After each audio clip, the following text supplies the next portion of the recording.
A chain of errors led to the mid-air crash over Washington, D.C., killing 67 people, including 2 people from here in Georgia.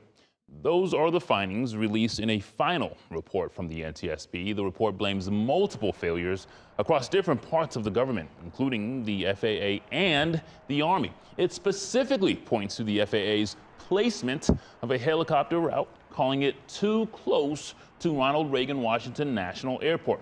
The report also notes the Army's failure to train pilots who had been flying too high in the moments leading up to the crash. Now the NTSB is pushing 50 safety recommendations. The 2 victims from Georgia were Sam Lilly, an American Airlines pilot on the left side of your screen there, and Ryan O'Hara, a military pilot there on the right side of your screen. Lilly's family releasing this statement today, saying in part, "Our priority remains simple, turning the lessons of this accident into meaningful safety improvements so no other family has to suffer such a preventable tragedy."